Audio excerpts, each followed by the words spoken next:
Tiniyak ng Philippine National Police o PNP na nasa Pilipinas pa rin si Senador Ronald Bato de la Rosa kasunod ng inilunsad na manhunt operation para sa ikadarakip ng naturang mambabatas. Paliwanag ng mga otoridad, walang record na nakalabasan ng bansa si Senador Bato. Kaya tulad ng puganting negosyante na si Charlie Atong Ang, nakasentro sa buong bansa ang kanilang manhunt operations.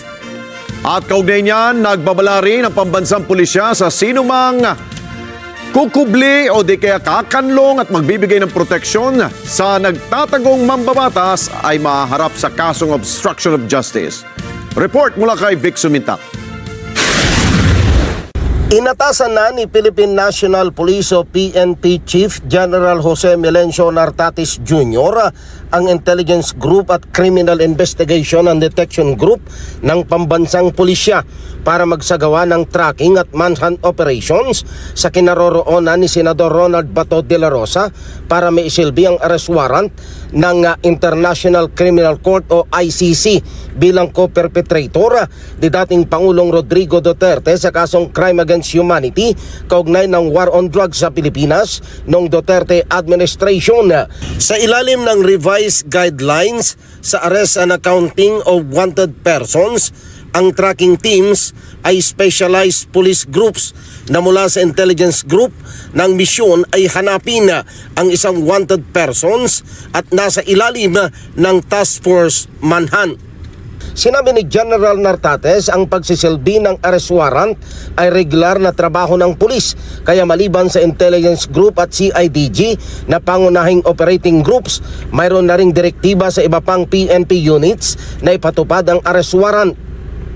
The Department of Justice ang taga-usid ng gobyerno o taga-usid ay siya na mismo ang nagbigay ng kautusan na ang ICC warrant ay valid and then therefore it will be implemented. And pag sinabi nating in-implement ang isang warrant of arrest, alinsunod na mismo sa kanilang utos, regular na trabaho ng pulis yan. Not only the police but the rest of the law enforcement agencies ay gagawin yan. So, of course, lahat ng PNP units ay binigyan natin ng direktiba. Ang main manhunt natin, of course, is ang ating intelligence group as well as our criminal investigation and detection group. Inihayag naman ni PNP CIDG Director Police Major General Alexander Morico II na mayroon ng general coordination ang lahat ng mga law enforcement agencies, partikular sa National Bureau of Investigation o NBI upang mahanap si Senador de la Rosa. Ayon kay General Morico, walang record na nakalabas na ng bansa si Senador de la Rosa, kaya tulad ng puganting negosyante na si Charlie Atong Ang ay nakasentro pa rin sa buong bansa ang manhunt operations. What I can say is he is still inside the country. Just like Atong Ang, Senator Bato is still inside the country and we will be enforce that warrant of arrest. And we will do our duty.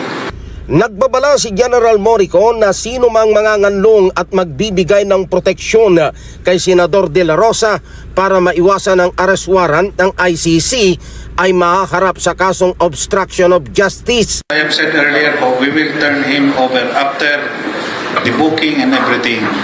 We will turn him over if it happens sa Department of Justice.